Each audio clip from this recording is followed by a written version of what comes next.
అనాది అయి అనంత జ్ఞాన పూర్ణ రూపమై సనాతనం సనాతనం వేదమై సునాదమై సమాజ ధర్మ రక్షణార్థమై సనాతనం సనాతనం నిత్య నూతనం ధర్మకేతనం ఆత్మచేతనం పరమాత్మ దర్శనం సనాతనం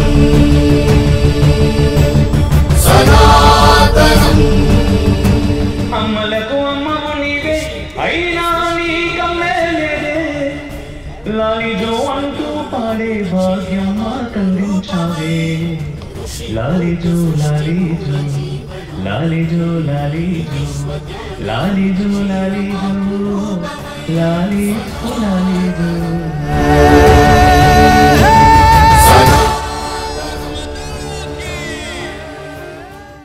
ఇంకా కూడా కొట్టలేదు అందరూ. అయ్యా తల్లికి జయగొట్టడానికి మనం సిగ్గుపడొద్దు. ఈ దేశంలో పుట్టి ఈ దేశంలో పెరిగి మనం మాత్రమే కాదు, నిజంగా మన ఇళ్ళల్లో మనం మన తల్లిదండ్రులకి గౌరవించడానికి మనం ఎప్పుడైనా సిగ్గుపడతామా? అమ్మని అమ్మ అని పిలవడానికి సిగ్గుపడతామా? తండ్రిని నాన్న అని పిలవడానికి సిగ్గుపడతామా? మరి అటువంటిది మన తల్లిని జయగొట్టడానికి ఎందుకు సిగ్గుపడుతున్నాం? వీళ్ళంటే మనకు జన్మనిచ్చిర్రు. ఆ తల్లి మనకు మాత్రమే కాదు మన తరాలకి జన్మనిచ్చింది, ఇస్తూనే ఉంది, ఇకపైన ఫ్యూచర్లో కూడా ఇస్తూనే ఉంటుంది. కాబట్టి ఆ తల్లికి మనస్ఫూర్తిగా 2 చేతుల పైకి ఒక్కసారి చేయకూడదాం. భారత్ మాతా కీ. బాగుంది. మరి తల్లి ఇంత ప్రశాంతంగా ఈరోజు మరి మూకాంబిక జాతరలో ఎన్టీఆర్ స్టేడియంలో ఇంతమందిని లోపలికి వచ్చి తల్లి నీదే దయ అనుకుంటా కూర్చొని ప్రశాంతంగా ఉన్నాము అంటే మన దేశం చల్లగా ఉంటున్నది కాబట్టి. మరి మన దేశం ఇంత చల్లగా ఉండడానికి కారణం ఏంటిదయ్యా అంటే ఏందయ్యా? ధర్మం, సనాతన ధర్మం. సనాతన ధర్మకి తగ్గిపోయింది. మళ్ళీ ఎందుకో చెప్తా. ఇంతకుముందు గురువు గారు చెప్పిర్రు, దానికంటే ముందు ఒక 2 మాటలు చెప్పిన తర్వాత సనాతన క్షాత్రం అనేటటువంటి యొక్క అద్భుతమైనటువంటి కార్యక్రమం గురించి నాకు తెలిసిన ఒక 2 మాటలు చెప్తా. ఎందుకంటే దాదాపుగా చెప్పాల్సినవన్నీ ఈ స్టేజ్ పై నుంచి చెప్పడం జరిగింది. వినాల్సిన వాళ్ళు అన్నీ విన్నారు కూడా, అన్నీ వినేశారు. నాలాంటి వాడు వచ్చి చెప్పడానికి ఏమీ మిగులుండదు. ఎందుకంటే చివరిలో వచ్చాను కాబట్టి. ముందు వచ్చి ఉంటే ఏదో చెప్పేవాడినేమో, కానీ చెప్పే ప్రయత్నం చేస్తా. నేను నేర్చుకుంది ఈ స్టేజ్ ద్వారా ఖచ్చితంగా చెప్పే ప్రయత్నం చేస్తా. ముఖ్యంగా ఈ యొక్క అద్భుతమైనటువంటి కార్యక్రమాన్ని నిర్వహించిన సోదరులు అంటారు, నన్ను సోదరా అని పిలుస్తుంటారు చాలా ఆప్యాయంగా, శ్రీరామ్ గారు. వారు ఇంతకుముందు ఒక మాట మాట్లాడారు. అయ్యా మీకు ఎప్పటి నుంచి అండి నేను అని కాకుండా మనము మన గురించి బ్రతకాలి, మన గురించి చేయాలనే ఆలోచన వచ్చింది అంటే ముందు నుంచి ఉంది. కానీ కరోనా వచ్చిపోయిన తర్వాత ఇది ఎక్కువైంది సోదరా నాకు అన్నారు. కరోనా మానవాళికి, సమస్త మానవాళికి నేర్పిన పాఠం అదే. ఇంతకుముందు గురువు గారు చెప్పారు, ఎంతసేపు ఉంటామో మనకు తెలియదు. మనం ఉంటాం మన శరీరం గురించి మాట్లాడేది. అండ్ మేము ఫ్లైట్లో వస్తున్నప్పుడు వారు ఒక మాట అన్నారు నాతోటి, మనందరం కూడా నేను అని మాట్లాడుతూ ఉంటాం. నేను అది చేసినా, నేను ఇది చేసినా, నేను అదైతా, నేను ఇదైతా అంటూ ఉంటాం. కానీ నేను అని మాట్లాడేటటువంటి హక్కు కేవలం పరమాత్మ శ్రీకృష్ణుడికి మాత్రమే ఉన్నది. మనం అందరం కూడా మేము, మా అని మాట్లాడాలి అని. ఆ స్వార్థం మనకు ఉండాలి. స్వార్థం అంటే నేను కాదు, మేము. ఆ మేము అనేది ఎక్కడ రాకుండా అంటే సమస్త మానవాళి దాకుండాలి. అది చెప్పింది సనాతన ధర్మం. అందుకోసం ఆ ధర్మం ఈరోజు ఇంత గట్టిగా ఉన్నది కాబట్టి ఈ దేశంలో మనం అందరం ఇంత సుఖంగా ఈరోజు ఇక్కడ ఉండగలుగుతున్నాం. మరి సనాతన ధర్మం ఇంతకుముందు అందరూ మాట్లాడుతూ ఉన్నారు, సనాతన ధర్మం అనేది ఇట్స్ ఎటర్నల్. సనాతన ధర్మానికి ఎప్పుడు ఏం కాదు, అది చాలా బాగా ఉంటది. అయ్యా చాలా బాగుంటది సనాతన ధర్మం. ధర్మాన్ని అంతం చేసే మొగోడు పుట్టలేదు, పుట్టడు. కానీ ఇక్కడ ఒక కానీ ఉన్నది. ఆ ధర్మం నీతోటి ఉన్నదా లేదా, ఆ ధర్మం నువ్వు పాటిస్తున్నావా లేదా అనేది చాలా ముఖ్యం. ఎప్పుడైతే ధర్మాన్ని నువ్వు పాటిస్తున్నావో, మన భారతదేశం ఈరోజు ఎంత ప్రశాంతంగా ఉన్నదో అట్లా ఉంటుంది. ఒకవేళ ఆ ధర్మం నీకు దూరం అయితే, నువ్వెప్పుడైతే ఆ ధర్మాన్ని పాటించవో, ఒకప్పుడు అఖండ భారతం, ఈరోజు ఒక పాకిస్తాన్, ఒక బంగ్లాదేశ్, ఒక ఆఫ్ఘనిస్తాన్ మన కళ్ళ ముందే ఉన్నది. అక్కడ ఏం జరుగుతున్నది? అడుక్క తింటా ఉన్నారు, తిండి లేక. రొట్టెలు చపాతీల కోసం అడుక్క తింటున్నారు. మనం పంపిస్తా ఉన్నాం గోధుమ పిండాలకు. ఎందుకు? ఏం తక్కువైంది అక్కడ? మన ధర్మం దూరమై వేరే మతాలు ఎంటర్ అయినాయి, వేరే మతాలు ఆక్యుపై చేసినాయి. మరి ఈరోజు సనాతన ధర్మం ఎందుకు మరి మన దేశంలో చాలా ప్రశాంతంగా ఉన్నాం కదా అందరం, మరి సనాతన పక్కకు క్షాత్రాన్ని యాడ్ చేసిండు ఆయన, సనాతన క్షాత్రం అన్నారు. అయ్యా నా పేరు అమోఘ్ దేశపతి, మర్చిపోయినా ఈ విషయం చెప్పాలి, ఎందుకంటే చాలా మందికి నేను తెలియ, ఇక్కడ నాకు తెలుసు ఆ విషయం, చాలా మందికి నేను తెలియ. నా పేరు అమోఘ్ దేశపతి. నేను రిఫ్లెక్షన్ అనేటటువంటి ఒక మాధ్యమం ద్వారా దేశము ధర్మము గురించి నాకు తెలిసింది చెప్పే ప్రయత్నం చేస్తా. అది ఎందుకు నిలబడాలనో దానికోసం ఆరాట పడతా ఉంటాం గ్రౌండ్ లెవెల్లో కూడా, రిఫ్లెక్షన్ అనేటటువంటి ఛానల్ ద్వారా. అయితే ఇక్కడ కూడా చాలా అద్భుతంగా కలిసింది.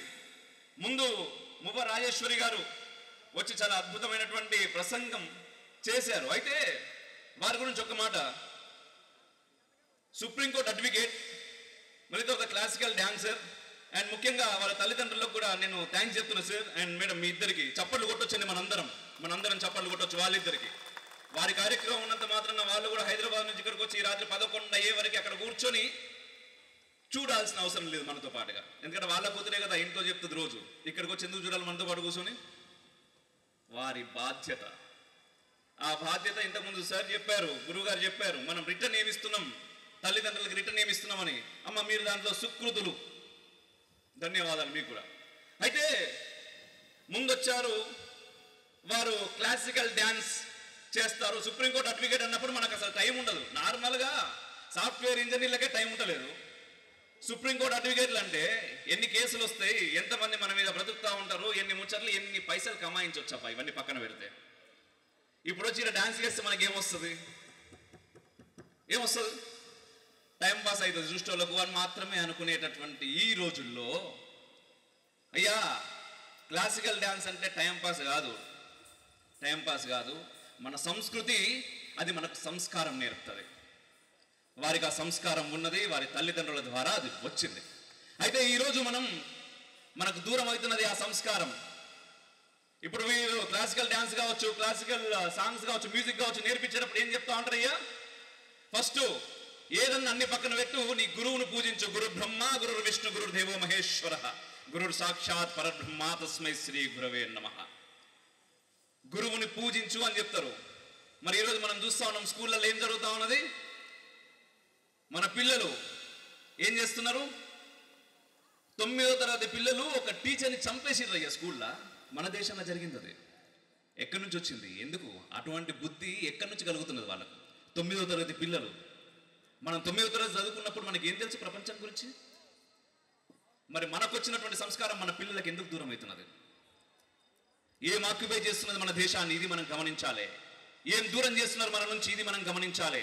సంస్కారం, మన నృత్య రీతులను మనకు దూరం చేసిర్రు, మన సంగీతాన్ని మనకు దూరం చేసిర్రు, మన కళలను మనకు దూరం చేసిర్రు. దాని ద్వారా ఆటోమేటిక్గా సంస్కారం మనకు దూరం అవుతున్నది. సంస్కారం దూరం అయితే ఏమొస్తుంది?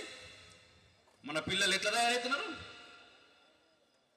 ఆటోమేటిక్గా. ఎందుకంటే అది తప్పు కూడా కాదు, పాపం తల్లిదండ్రుల తప్పు కూడా కాదు. ఎందుకంటే ఎల్కేజీ పోరడికి ఫీజు కట్టాలంటే ఇద్దరు తల్లిదండ్రులు డే నైట్ పనిచేస్తే తప్ప 1,50,000 2 లక్షలు సంపాదించలేం, మనకి ఫీజు కట్టలేము ఎల్కేజీకి.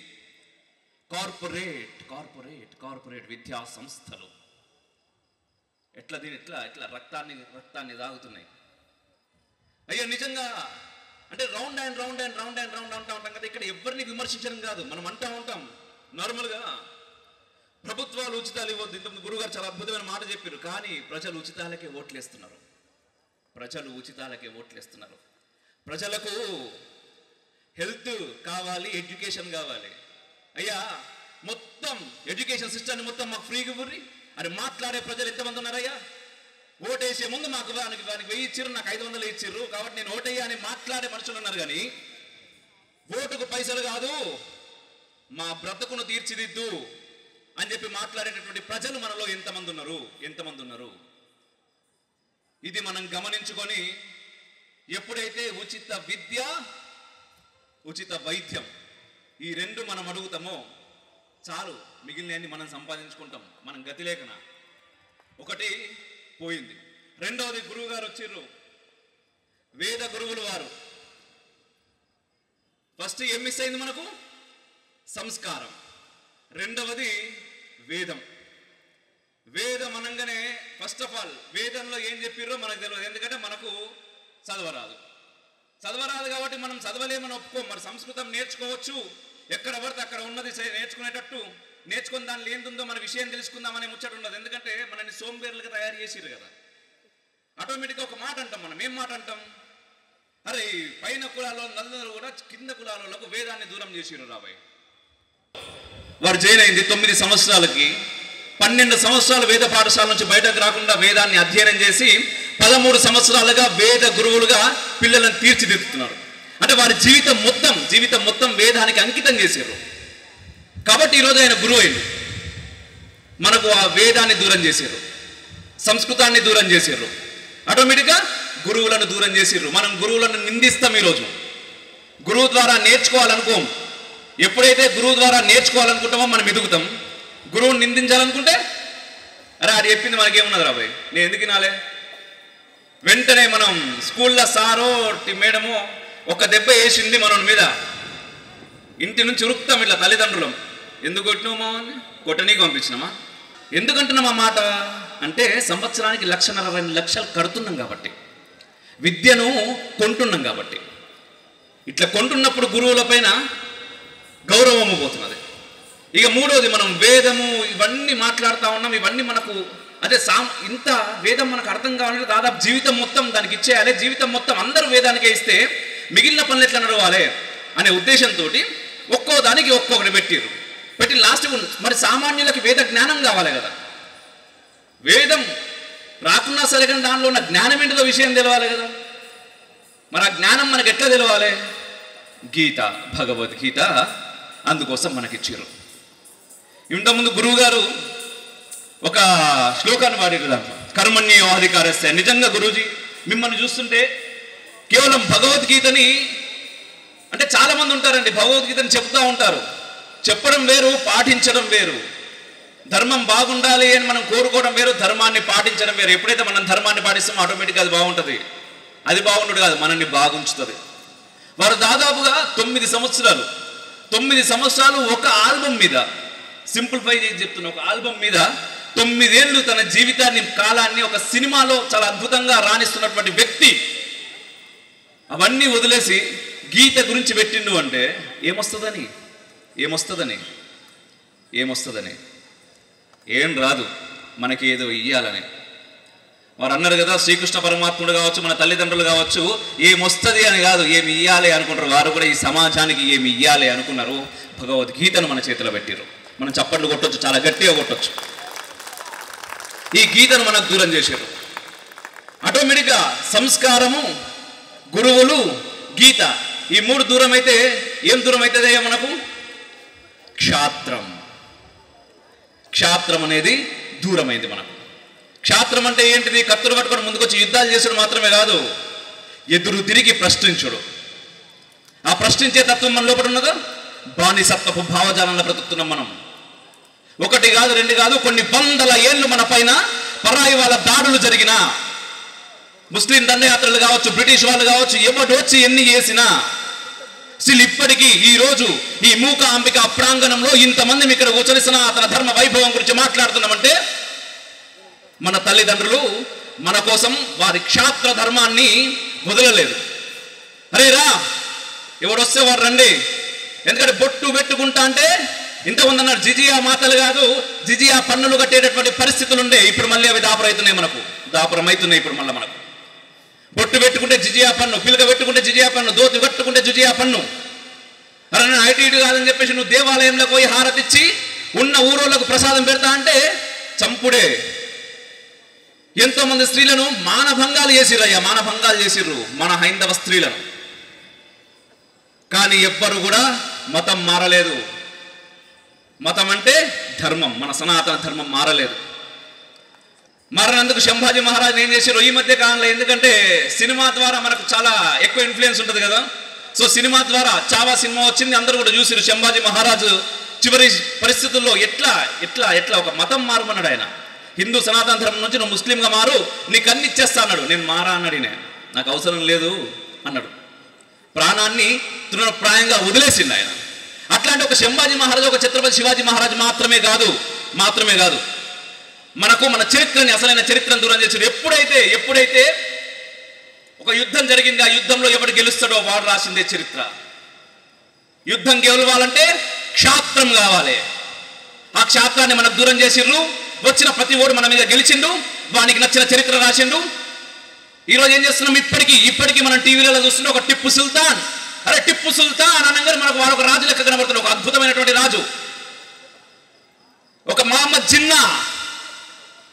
జిన్నా గురించి ఈ రోజు భారతదేశంలో పుట్టినటువంటి భారతీయులు పోరాడుతున్నారంటే ఎంత దౌర్భాగ్యమైనటువంటి స్థితిలో ఉన్నాం మనం. దేనికోసం పోరాడిందయ్యా మహమ్మద్ జిన్నా?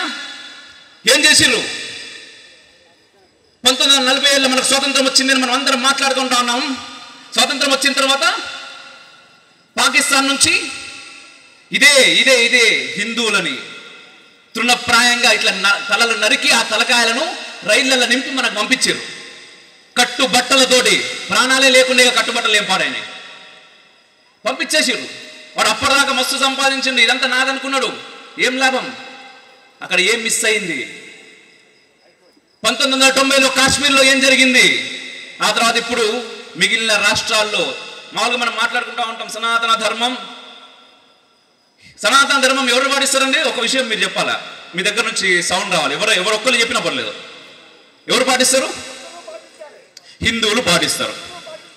అయితే భారతదేశంలో దాదాపుగా 140 కోట్లు మించిపోయారు. 150 కోట్లు ఉంటుంది నాకు తెలుసు, ఎందుకంటే చాలా తొందరగా గంటా ఉన్నారు కొంతమంది పిల్లలని. అయితే ఆ 140 కోట్ల భారతీయ జనాభాలో దాదాపుగా 2011లో జరిగినాయి మనకు జనాభా లెక్కలు. ఆ తర్వాత కరోనా రావడం చేత జనాభా లెక్కలు చేయలేరు. అయితే 2011 జనాభా లెక్కల ప్రకారమే 9 రాష్ట్రాల్లో హిందువులు మైనార్టీలు. సో ఇంకా ఎక్కువ కాలం పట్టదు మనం కళ్ళు తెరవకపోతే. సనాతన ధర్మం మీకు ఏం కాదు, ఎందుకంటే కేవలం మనుషులతోటి కాదు సనాతన ధర్మం. ఆయన ఇటు కాకపోతే ఏమున్నది? అమెరికాలో ఇప్పుడు గురువు గారు పోయినప్పుడు అమెరికాలో మొత్తం ఇలా పాదాయ వందనం చేసుకుంటా ఉంటారు జనాలు. ఇట్లా వేరే దేశాల వాళ్ళందరూ కూడా మన వైపు చూస్తూ ఉన్నారు, ధర్మం తెలుసుకునే ప్రయత్నం చేస్తూ ఉన్నారు.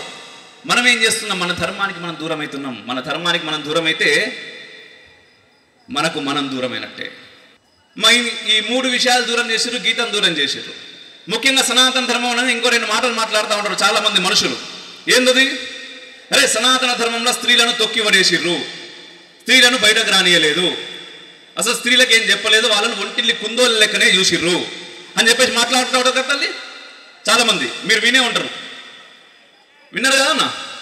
కానీ ఈరోజు ప్రపంచం మొత్తం మీద ఏ మతం ఒక స్త్రీని చూడు, ఒకసారి మూకాంబిక తల్లి మాతం చూడరి, ఆ తల్లి చేతులు ఏం కనబడుతూ ఉన్నది? ఒక చేతిలో త్రిశూలం కనబడుతున్నది, ఇంకో చేతిలో ధమరుగం కనబడుతున్నది, దానిపైన నాగుపావం బుసలు కొట్టుకుంటూ చూస్తూ ఉన్నది, ఇంకో చేతిలో వీర ఖడ్గం కనిపిస్తున్నది, మరో చేతిలో అమృత కలశం కనిపిస్తున్నది. ఎవరు? ఆమె స్త్రీ కదా? ఎందుకు పట్టుకున్నది మరి ఆయుధాలు? ఎందుకు పట్టుకున్నది ఆయుధాలు? 3 చేతులలో ఆయుధాలు పట్టుకొని ఒక్క చేతిలో మాత్రమే అమృత కలశం పట్టుకున్నది. ఉట్టిటిగా రాదు, ఏదైనా కూడా నువ్వు యుద్ధం చేసి గెలుచుకుంటూనే వస్తుంది అని చెప్తున్నారు. అటువంటి వాళ్ళని మనం పూజిస్తున్నాం. ఆమె స్త్రీమూర్తి కాదా? ఏ మతం పూజిస్తున్నదయ్యా స్త్రీమూర్తులను? ఏ మతం పూజిస్తున్నదో ఒక్కసారి మీరు ఆలోచించుకోరు. ఒంటింట్లో కాదు, ప్రపంచానికి వాళ్ళ కళ్ళు తప్ప బయటకు ఏం కనబడద్దు, అట్లా చేస్తున్నారు స్త్రీమూర్తులను. ఈరోజు సనాతన ధర్మం గురించి మాట్లాడాల్సింది కేవలం హిందువులు మాత్రమే కాదు. ఈ దేశంలో పుట్టినటువంటి ప్రతి భారతీయ స్త్రీ సనాతన ధర్మ ఔన్నత్యాన్ని వాళ్ళ నెక్స్ట్ జనరేషన్స్ పిల్లలకు చెప్పాలి. ఎందుకంటే ఆ తల్లులు ఒకవేళ వాళ్ళ పిల్లలు బాగుండాలి ఈ దేశంలో అని అనుకుంటే ఖచ్చితంగా సనాతన ధర్మం గురించి వాళ్ళకు చెప్పే ప్రయత్నం చేయాలి. అట్లా ప్రయత్నం చేస్తే తప్ప బాగుండరమ్మా. లేకపోతే మీరందరూ కూడా, ఎందుకంటే మగవాళ్ళు కొంతమేర ఓకే, కానీ తల్లి చెప్పిన మాట బిడ్డ చాలా గట్టిగా వింటారు. సో మీరు చెప్పే ప్రయత్నం చేయరు. మీరు ఎంత బిజీగా ఉన్నా, మీ పిల్లలకు లక్షలు కాదు 5 లక్షల ఫీజు కట్టేసినటువంటి అవసరం ఉన్నా, మీరు డే అండ్ నైట్ డ్యూటీ చేస్తున్నా కొంత సమయం తీసుకొని మీ పిల్లలతో మాట్లాడే ప్రయత్నం చేయరు. ఎందుకంటే దాదాపు 2011 నుంచి 2021 దాకా మన దేశంలో 2 లక్షల మంది పిల్లలు స్టూడెంట్స్ ఆత్మహత్యలు చేసుకున్నారయ్యా. వాళ్ళందరూ కూడా చదువుకునే పిల్లలే. స్ట్రెస్ ఎందుకు వస్తూ ఉన్నది? స్ట్రెస్ మామూలుగా మనం పిల్లల్ని ఎందుకు చదివిస్తాం? వాడి జీవితం బాగుండాలి, నా కొడుకు నా లెక్క ఉండొద్దు, ఇంకా ఎక్కువ సంపాదించాలి, మంచి లైఫ్ బ్రతకాలి, మంచి కార్లలో తిరగాలి, మంచి మేడలల్లో ఉండాలి అని చెప్పి వాడిని చాలా ఏంటంటే అంత ఖర్చు పెట్టి మనం చదివిస్తూ ఉంటాం. కానీ ఆ చదువు చదవలేక వాడు చచ్చిపోతున్నాడు అక్కడ. అంటే ఎటువంటి చదువులు మనం నేర్పిస్తున్నాం? ఏం మారాలి? మన విద్యా వ్యవస్థ మారాలి. మనం చదువుకున్నప్పుడు కానీ, మనకంటే ముందు కానీ, అంతకుముందు జనరేషన్స్ కానీ ఎన్ని ఆత్మహత్యలు ఉన్నాయా? లేవు. అక్కడి నుంచి ఎక్కడికి వస్తున్నాం మనం? ఎందుకు ఇంత కాంపిటీషన్? వాడిని చంపేంత కాంపిటీషన్ ఏంది? వాడి లోపల ఏం మిస్ అవుతున్నది? ఒకటే చేస్తాం మనం, అరే నాయన నువ్వు మంచిగా చదువుకోవాలి, 1,00,000 రూపాయల జాబ్ కొట్టు, మంచిగా చదువుకో, లేకపోతే 5 లక్షల జాబ్ కొట్టు, మంచిగా చదువుకో 10 లక్షల జాబ్ కొట్టు. ఇది కాదు, 10 లక్షల జాబ్ కొట్టుడు కాదు, 10 మందికి జాబ్ ఇచ్చేటట్టు నువ్వు ఎదుగు అని నేర్పియ్యి. ఆ ధర్మం మనం మిస్ చేస్తా ఉన్నాం. మన పిల్లలకి పిల్లలకి చెప్పే ప్రయత్నం చేయాలి. భగవద్గీత గురించి గురువుగారు చాలా చాలా విషయాలు చెప్పిర్రు. అయితే క్షమించాలి గురువుగారు ఏమైనా తప్పున మాట్లాడితే. ఒక్క మాట నాకు, ఎందుకంటే ఈ 3 అయిపోయినాయి. 3 అయిపోయిన తర్వాత క్షాత్రం వచ్చింది. గీత నుంచి నేను నేర్చుకున్నది క్షాత్రమే. దాంట్లో నార్మల్గా ఏంటంటే మొత్తం భగవద్గీత అంతా, అంటే నాకు తెలిసిన గీత, నాకు అర్థమైన గీత, ఒక శ్లోకం నాకు ఇది గట్టిగా ఉంటే చాలా బాగుంటుంది అనిపిస్తుంది. అదేంటంటే, ఎత్ర యోగీశ్వర కృష్ణో ఎత్ర పార్థో ధనుర్ధరః తత్ర శ్రీ విజయోర్భూతి ధ్రువాణి తిరుమమ. అంటే విజయం ఎక్కడుంటదయ్యా? విజయం ఎక్కడుంటది? కృష్ణుడు ఎక్కడుంటే అక్కడ విజయం ఉంటుంది. మరి కృష్ణుడు ఎక్కడ ఉంటాడు? ఆటోమేటిక్గా ధర్మం ఎటుంటే అటు ఉంటాడు.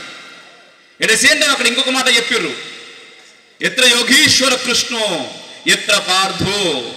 పార్థుడు ఉన్న దగ్గర కూడా విజయం ఉంటుంది. మరి పార్థుడు ఎవరు? అర్జునుడు. మరి ఆయన ఎట్లా ఉండాలి? ధనుర్ధారి, ధనుస్సును చేతులముని యుద్ధానికి సన్నద్ధమై ఉండాలి. మన పిల్లలకి ఆ క్షాత్ర ధర్మాన్ని మనం అందుకు బోధించాలి. ఎందుకంటే వాళ్ళు జీవితంలో గెలవాలి కాబట్టి.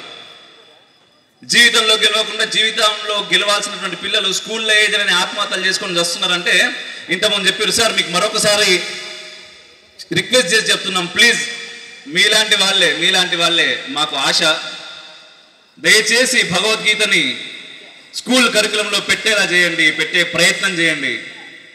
ప్రయత్నం చేస్తే పిల్లల జీవితాలు మారుతాయి. ఎందుకంటే ఎవరైనా, ఏ తల్లిదండ్రులు కావచ్చు, పిల్లల గురించి బ్రతికేది. మీరైనా మేమైనా, వాళ్ళు బాగుంటేనే మనం బాగుంటాం. వాళ్ళు బాగుండాలంటే గీత వాళ్ళకు నేర్పాలి. గీతను దూరం చేసిర్రు. దయచేసి మీరు అందరూ ఆ ప్రయత్నం చేయాలి. ముఖ్యంగా మీరు, ఎందుకంటే మీరు నాయకుడు సార్. ఇక్కడ ఉండే వాళ్ళు 1,00,000 మంది చేయలేని పని ఒక నాయకుడు చేయగలుగుతాడు.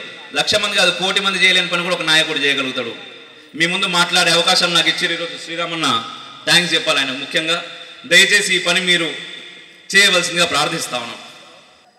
ఇంతకుముందు చాలా ఆలస్యమవుతున్నది, పైనుంచి చినుకులు కూడా పడుతున్నాయి. సో నేను ముగించే ప్రయత్నమే చేస్తా. ముగించే ముందు ఒక చిన్న ఘనపాటి వారు, సంతోష్ కుమార్ ఘనపాటి గారు తల్లి గురించి ఇప్పుడే ఆసుగా ఇక్కడే కూర్చొని ఒక శ్లోకం రాశారు. చాలా అద్భుతంగా అనిపించింది. అయ్యా అవకాశం నాకు ఇస్తారని నేను ఒకసారి చదివి వినిపిస్తాను అంటే నాకు వారు రాసిచ్చారు. అది ఒకసారి మీ అందరికీ వినిపించాలనిపిస్తున్నది. తప్పులుంటే మరణించారు, ఎందుకంటే రాత్రి 11:30 అవుతున్నది కదా, గొంతు అటు ఇటు ఉంటుంది. అందులోనూ గురువు గారు ముందున్నారు కాబట్టి రాసిన వాళ్ళు అటుపక్కకున్నారు. ఆయన వేద విద్వాంసులు, వీరు పండితులు, నేను మనం ఏందో మనకే తెలియని ముచ్చట. అదే తెలుసుకునే ప్రయత్నం చేస్తా ఉన్నా. ఆ తెలుసుకునే ప్రయత్నమే ఎక్కడి నుంచో ఇక్కడికి తీసుకొచ్చింది. ఇక్కడితో ఆగేది లేదు, ఇంకా చాలా చేసి ఎడుతున్నది. ఆ బాలకు ముందే కొట్టినవా అంటున్నారు గురువు గారు. ఇంతకుముందు చప్పట్లు 2 రకాలు అన్నారు కదా, ఒకటి చాలు పొమ్మని, రెండోది లేదు బాగుంది అని. మరి ఇంకా చాలా చేయాలనా? ధన్యవాదాలు.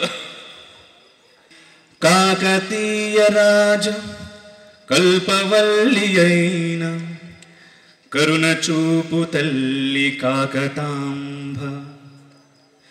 కాకతీయ రాజ కల్పవల్లి అయిన కరుణ చూపు తల్లి కాకతాంబ. అఘములెల్ల బాపు అనగాంబ ఈ తల్లి, అఘములెల్ల బాపు అనగాంబ ఈ తల్లి. అమ్మగానియమ్మ అద్భుతాంబ. కాకతీయ రాజ కల్పవల్లి అయిన కరుణ చూపు తల్లి కాకతాంబ. అఘములెల్ల బాపు అనగాంబ ఈ తల్లి, అమ్మగాని అమ్మ అద్భుతాంబ. అద్భుతంగా ఉంది కదా, చాలా అద్భుతంగా ఉంది. అంటే మనం కొట్టుకొస్తూ ఉంటాం కదా, చాలా విషయాల కోసం కొట్టుకొస్తూ ఉంటాం.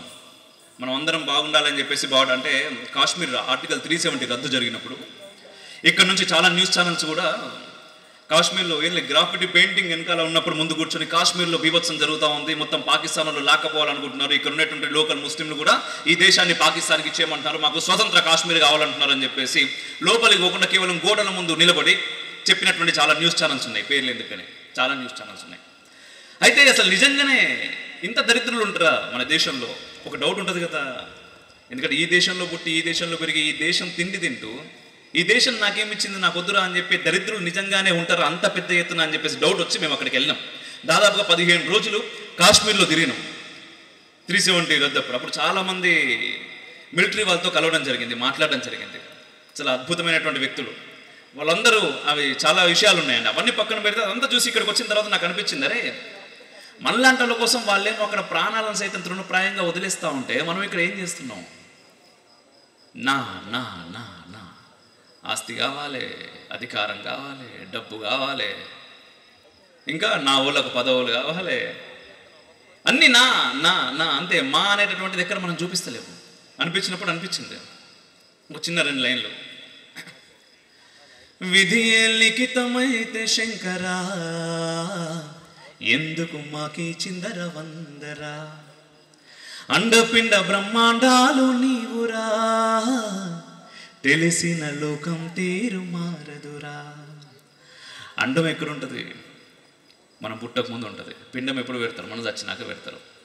ఆ అండము పిండం 2 నువ్వే కదనయ్యా. ఆ విషయం మేము అర్థం చేసుకోలేకపోతున్నాం. ఆస్తి ఏ పాస్తి నిలవదుగా నీతో తోడుగా, నీ దారి ఏదోయి అంటే కనబడే కాలిన బూడిద. ఆస్తి ఏ పాస్తి నిలవదుగా నీతో తోడుగా, నీ దారి ఏదోయి అంటే కనబడే కాలిన బూడిద. అందరం అక్కడికి కదిపోయేది. కాలిన కట్టెనడుగు, ఆగిన శోకాన్నడుగు, పగిలిన కుండ నడుగు, కదలని అడుగు నడుగు, విధి లిఖితమైతే శంకరా ఎందుకు మాకే చిందర వందరా అంటూ ఉంటాం కదా. అంతా రాసుంది పైవాడు, కానీ మనం కొట్టుకొస్తూ ఉంటాం దేనికోసం అనే ఒక భావం నుంచి పుట్టినటువంటి అది. దీంట్లో ఏమైనా తప్పులుంటే క్షమించుర్రి. అండ్ చివరిగా నా తల్లి సరస్వతమ్మ గురించి నేను రాసుకున్న ఒక 2 లైన్లు పాడి నేను ముగిస్తాను. అమ్మలకు అమ్మవు నీవే అయినా నీ కమ్మేలేదే, లాలిజో అంటూ పాడే భాగ్యం మాకందించావే. లాలిజో లాలిజో లాలిజో లాలిజో లాలిజో లాలిజో లాలిజో లాలిజో. ఈరోజు నేను నీకు తల్లి, నేను ఈరోజు నీకు లాలిపాట పాడడానికి ఇంతమందికి నువ్వు తల్లివైనా నీకు తల్లి లేకుండా చేసుకున్నావు. ఎందుకు చేసుకున్నావు అంటే నాకు ఆ పుణ్యాన్ని ఇచ్చినావు అని అనిపించింది భావన. వేదాల సారము నీవే, వేదాంతాధారము నీవే, వేడుకొన నీకై చేరిన హృదయాంతరంగం నీవే. వేదాల సారం నువ్వే, వేదాంతం నువ్వే. కానీ ఏదో కోరుకోవాలని చెప్పేసి నీ దగ్గరకు వస్తాం, కోరుకుంటాం, మళ్ళీ కోరిక లోపల పుట్టించేది కూడా నువ్వే తల్లి. లాలిజో లాలిజో లాలిజో లాలిజో లాలిజో లాలిజో లాలిజో లాలిజో. మాలోన ఉన్నది నీవే, మాకంటూ ఉన్నది నీవే, లాలిజో అంటూ మమ్ము లాలించే తల్లివి నీవే. లాలిజో లాలిజో లాలిజో లాలిజో లాలిజో లాలిజో లాలిజో లాలిజో. థ్యాంక్ యూ వెరీ మచ్ అండి, ఈ అద్భుతమైనటువంటి అవకాశాన్ని నాకు ఇచ్చినందుకు మరొకసారి పేరు పేరున అందరికీ. నిజంగా తల్లులు మీరే, అక్కలు చెల్లెళ్ళు తల్లులు అమ్మలు అమ్మమ్మలు నానమ్మలు, మీ భవిష్యత్తు, ఈ భారతదేశ భవిష్యత్తు మీ చేతుల్లోనే ఉన్నది, మీ చేతులలోనే ఉన్నది. దయచేసి మీ పిల్లలకి ధర్మం గురించి చెప్పుర్రి. ధర్మం అంటే ఏం లేదు, అందరూ బాగుండాలి అనుకోవడం. కానీ ఆ ధర్మానికి హాని కలిగినప్పుడు క్షాత్ర ధర్మాన్ని కూడా బోధించండి, బయటకు వచ్చి ప్రశ్నించే తత్వాన్ని బోధించండి. ఎంతసేపు బానిసలా బ్రతకడం కాదు, బానిసలని చేసుకోమనుర్రి వేరే వాళ్ళని. వీడు బానిసగా బ్రతకడొద్దు, 10 మందికి ఉపయోగపడేలా పని చేయమనుర్రి. ఖచ్చితంగా వారు చెప్పినట్టుగా పేరు వచ్చేస్తుంది, డబ్బులు వచ్చేస్తాయి, అన్నీ వచ్చేస్తాయి. ఈరోజు మనం చూస్తే ఒక ఫేస్బుక్ కనిపెట్టినోడా? ఎవరు వాడుతున్నారు అయ్యా ఫేస్బుక్? మనం అందరం వాడుతూ ఉంటాం. ఇన్స్టాగ్రామ్ ఎవరు వాడుతున్నారు? యూట్యూబ్ ఎవరు వాడుతూ ఉన్నారు? ఇవన్నీ మనం వాడుతున్నాం, కానీ డబ్బులు ఎవరికి వస్తున్నాయి? జియో ఎవరం వాడుతూ ఉన్నాం, మరి ఆయన ఎక్కడ ఉంటున్నాడు? ఆయన ఎంత సంపాదిస్తున్నాడు? చిన్న ఎగ్జాంపుల్ అంతే. 10 మంది గురించి నువ్వు ఆలోచించి బ్రతికితే ఎక్కడనో ఉంటావు. నీ గురించి నువ్వే ఆలోచిస్తే జాబ్ చేసుకుంటా ఇంట్లోనే ఉంటావు. అర్థమైందని అనుకుంటున్నా, అర్థం చేసుకోవాల్సిందిగా ప్రార్థిస్తున్నా. దయచేసి తప్పులుంటే క్షమించవలసిందిగా మళ్ళోసారి అర్థిస్తున్నా. ఇంతటితో నా ఉపన్యాసం ముగిస్తున్నా. మరొకసారి భారత్ మాతా కీ! అబ్బా ఎంత ముద్దుకున్నదబ్బా! స్టార్టింగ్లోకి ఇంత కొంత రాలే. మరొకసారి అంటే ఇంతమంది భారత్ మాతాకి జయ కొడుతుంటే నిజంగా చాలా ఆనందం అనిపిస్తూ ఉంటుంది. భారత్ మాతాకి జై శ్రీరామ్, జై శ్రీరామ్, సనాతన